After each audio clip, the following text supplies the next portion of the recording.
ये एक आम शहरी के घर का वाकया है और इसकी पहचान किसी भी मध्यम आय वाले परिवार से की जा सकती है। ये कहानी उस घर के मुखिया की है जिसने आज ही हमें एक संदेश भेजा। उसने लिखा, आज मेरी पत्नी ने सुबह उठकर गुड मॉर्निंग कहा।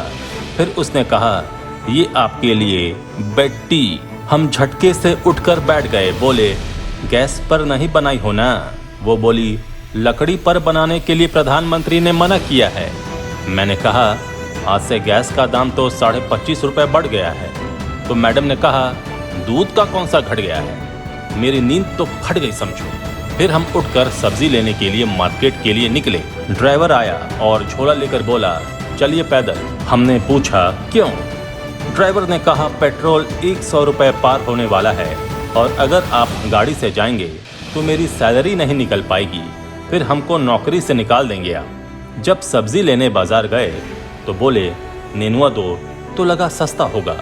सब्जी वाला बोला, 60 रुपये किलो। मेरा तो मानो माथा चकरा गया।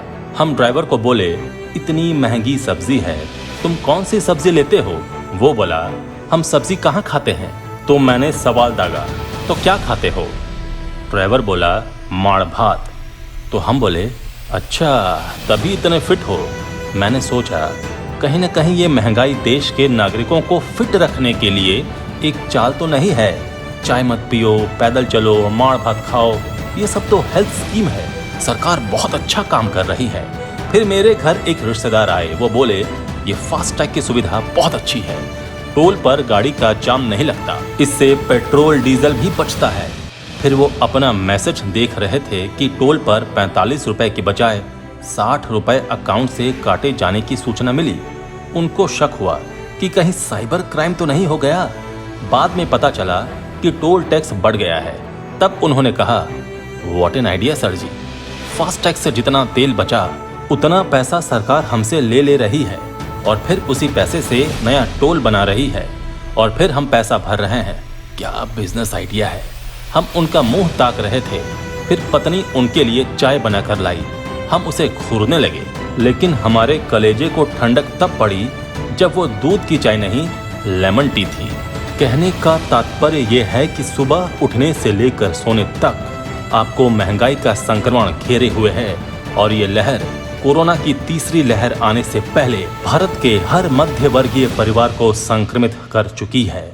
दवा से लेकर बैंडेज, चावल दाल से लेकर नमक, पेट्रोल से लेकर गैस सिलेंडर तक सभी के सभी महंगाई के टाइम को खुराक दे रहे हैं। ये पंक्तियां एक आम भारतीय मध्य वर्ग परिवार के मुखिया की है, जिसे हर पल ये डर लगा रहता है कि जीवन की जद्दोजहद में वो अपने परिवार के भविष्य की चिंता करे या वर्तमान की। महंगाई ने यकीनन पहले से सुलग रही महंगाई की आग को और अधिक प्रज्वलित कर दिया है। नमस्कार, आजाद सिपाही विशेष में आपका स्वागत है। मैं हूं राकेश सिंह। कोरोना की दूसरी लहर के कमजोर पड़ने के बाद लोगों ने थोड़ी राहत की सांस ली है, लेकिन अब उनके सामने सुरसा की तरह मुंह बाए महंगाई खड़ी है, जो हर दिन उन्हें निगलने के लिए तैयार है। हालत ये हो गई है कि आज एक मध्यम आय वाला भारतीय परिवार अपने रोजमर्रा के खर्च का ना तो कोई पूर्वानुमान लगा सकता है और ना ही इस पर नियंत्रण कर सकता है। देश की अर्थव्यवस्था का ये सबसे महत्वपूर्ण पुर्जा यानी मध्य वर्ग उपभोक्ता आज केवल बाजार की महंगाई से परेशान नहीं है, बल्कि सरकारी नियंत्रण में जो चीजें हैं उनकी बढ़ती कीमतों ने उसे बेहाल कर रखा है। पेट्रोल, डीजल और रसोई गैस के दाम पिछले 10 साल में लगभग 2 गुने हो गए हैं। कोरोना काल में तो इनमें आग लगी हुई है। रसोई गैस पिछले 3 महीने में 125 रुपये महंगा हुआ है, तो पेट्रोल और डीजल करीब 35 रुपये प्रति लीटर। रेल किराया भी बढ़ गया है और अब तो टोल टैक्स भी बढ़ा दिया गया है। कोरोना महामारी ने आम लोगों की आय कम कर दी है। लोगों के रोजगार छिन गए हैं, स्वास्थ्य पर खर्च बढ़ गया है और ऐसे में उसे राहत देने की बजाय सरकार की ओर से हर दिन बोझ बढ़ाया जा रहा है। सबसे आश्चर्य इस मुद्दे पर राजनीतिक दलों की खामोशी है। उनके लिए अब महंगाई कोई मुद्दा नहीं रह गया है। आम आदमी के लिए परेशानी का सबब बनी इस महंगाई पर मेरी ये विशेष रिपोर्ट। सरकार की तमाम कोशिशों के बावजूद आम भारतीय की रोजमर्रा की परेशानियां दूर होने के स्थान पर बढ़ती जा रही हैं। केवल पेट्रोल, डीजल और रसोई गैस ही नहीं, सरकार के नियंत्रण की हर चीज की कीमत बिना किसी पूर्व सूचना के बढ़ती जा रही है। चाहे रेल किराया हो या विमान का भाड़ा हो, टोल टैक्स हो या सरकारी अस्पतालों में जांच की दर, हर जगह महंगाई की आग ने तबाही मचा रखी है। प्राइवेट तो छोड़ ही दो, आखिर ऐसा क्यों हो रहा है? जब खपत कम हो रही है, लोग परेशान हैं, मांग पर कोई अंतर नहीं पड़ा है, कच्चे माल की कीमत नहीं बढ़ी है, तो फिर सरकार आखिर इस महंगाई पर नियंत्रण क्यों नहीं करती? दरअसल हमारे देश में ऐसी अर्थनीति बन चुकी है जो एकदम ही अमीर कॉरपोरेट सेक्टर को फायदा पहुंचा रही है। उनकी तिमाही आमदनी रिकॉर्ड स्थापित कर रही है। इसके कारण आम आदमी की जिंदगी दुश्वार हो गई है।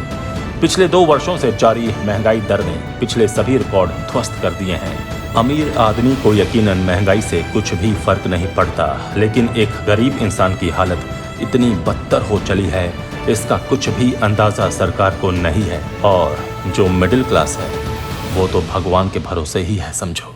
एक जमाना था जब कोलकाता में ट्राम के किराए में 1 पैसे की वृद्धि ने आग लगा दी थी, लेकिन आज ये राजनीतिक दलों के लिए जन मुद्दा नहीं रहा। कमर तोड़ महंगाई के सवाल पर जनमानस के गुस्से की अभिव्यक्ति को अत्यंत असहज कर दिया है। अन्यथा अपनी माली हालत को लेकर आम आदमी के भीतर जो जबरदस्त ज्वालामुखी धधक रहा है, उसके विस्फोट से एक अलग समस्या पैदा हो सकती थी। बाजार आधारित अर्थव्यवस्था के नाम पर अब पेट्रोलियम पदार्थों की कीमतों को बेलगाम कर दिया गया है। महंगाई के सवाल पर आम आदमी का रोष इसलिए भी राजनीतिक जोर नहीं पकड़ रहा है कि प्राय सभी राजनीतिक दलों के नेताओं का अपना चरित्र भी कॉरपोरेट परस्त होता जा रहा है। सांसद अपना वेतन अब सरकार के सचिव रैंक के अफसरों के वेतन के समकक्ष करने जा रहे हैं। सरकारी आंकड़े बताते हैं कि पिछले 1.5 वर्ष के दौरान खाने पीने की वस्तुओं के दाम 16.5% की दर से बढ़े हैं। ये दर हर 3 महीने पर तय होती है। चीनी के दाम 73%, मूंग दाल की कीमत 113%, उड़द दाल के दाम 71%, अनाज के दाम 20%, अरहर दाल की कीमत 58% और आलू प्याज के दाम 32% बढ़ गए हैं। इसके अलावा खुदरा के दामों और थोक दामों में भारी अंतर बना ही रहता है। सरकारी आंकड़े महज थोक सूचकांक बताते हैं, जबकि आम आदमी तक माल पहुंचने में बहुत से बिचौलियों और दलालों की जेबें गर्म हो चुकी होती हैं। वैसे भी भारत की अर्थव्यवस्था अब सटोरियों और बिचौलियों के हाथों में ही खेल रही है। अपना खून पसीना एक करके उत्पादन करने वाले किसानों की कमर कर्ज से झुक चुकी है। खुदरा बाजार में खाद्य पदार्थों के दाम चाहे कुछ भी क्यों न बढ़ जाए, किसान वर्ग को इसका फायदा कदाचित नहीं पहुंचता। 2 साल से सरकार दावा कर रही है कि मूल्य वृद्धि पर काबू पा लिया जाएगा, लेकिन नतीजा एकदम शून्य रहा। अधिक मांग का दबाव न होने एवं फसलों के भरपूर होने के बावजूद कीमतों की उड़ान क्यों जारी है? इसका जवाब न किसी सरकार के पास है और न किसी राजनीतिक दल के पास। इस बेलगाम महंगाई का असली कारण यही है कि हमारे राजनीतिक दलों को कुछ अधिक ही भरोसा हो गया है कि आम आदमी के गुस्से से निकट भविष्य में उनकी हैसियत को कोई खतरा नहीं, लेकिन वे इस ऐतिहासिक सच्चाई को भूल चुके हैं। कबीरा हाय गरीब की कबहू न निष्फल जाए, मरी खाल की सांस से लौह भस्म हो जाए। आजाद सिपाही में अभी इतना ही। आप हमारे इस YouTube चैनल को जरूर सब्सक्राइब करें। धन्यवाद।